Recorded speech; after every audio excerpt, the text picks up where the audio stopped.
America की ओर से BJP की जासूसी के सनसनीखेज खुलासे को लेकर मोदी सरकार सख्त हो गई है। सरकार की ओर से इस मामले पर गहरी नाराजगी देखने को मिल रही है। विदेश मंत्रालय ने वरिष्ठ अमेरिकी राजनयिक को तलब कर इस मामले की भारत की चिंता से अवगत कराया है और इस बात का भरोसा मांगा है कि भविष्य में ऐसा नहीं होगा। We have also asked the US government if such intrusions have indeed been authorized and have taken place.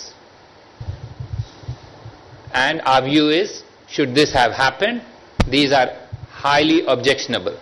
गौरतलब है कि अमेरिकी खुफिया एजेंसी एनएसए के साथ काम कर चुके एडवर्ड स्नोडेन ने खुलासा किया था कि अमेरिकी सरकार ने 2010 में बीजेपी की जासूसी करने का अधिकार दिया था। स्नोडेन ने इस खुलासे से जुड़े दस्तावेज अमेरिकी अखबार द वॉशिंगटन पोस्ट को दिए थे। एनएसए को सौंपी गई लिस्ट में न सिर्फ बीजेपी समेत अलग अलग देशों की 6 राजनीतिक पार्टियां शामिल थी। एनएसए ने भी इस मामले में कड़ी प्रतिक्रिया देते हुए अमेरिकी कार्रवाई की निंदा की है, तो बाकी दल भी इस मामले में बीजेपी के साथ दिखे।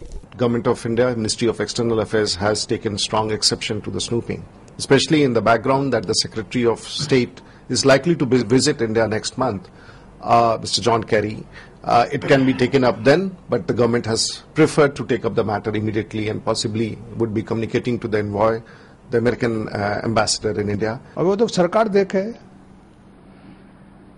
ये तो खबर हम पढ़ रहे हैं, तो इसलिए हमारे हाथ में तो कुछ है नहीं, हम अमेरिका से क्या कहें। हाँ, ये जरूर है कि अमेरिका का ये रवैया ये ठीक नहीं है। अब वो अकेले यहाँ थोड़ी कर रहे हैं, यूरोप के सभी देशों के बारे में किया उन्होंने। सरकार के साथ ही बीजेपी समेत तमाम दलों ने अमेरिकी कार्रवाई की निंदा की है, लेकिन सवाल ये है कि अमेरिका भारत और बीजेपी की जासूसी क्यों करवा रहा है? क्या वो भारत की राजनीति को प्रभावित करने की कोशिश कर रहा है? वैसे जासूसी के मामले में पहले भी कई देशों के बारे में खुलासे हुए हैं, लेकिन अमेरिकी दादागिरी के चलते कोई देश कुछ ज्यादा नहीं कर सका। News night desk, DD news.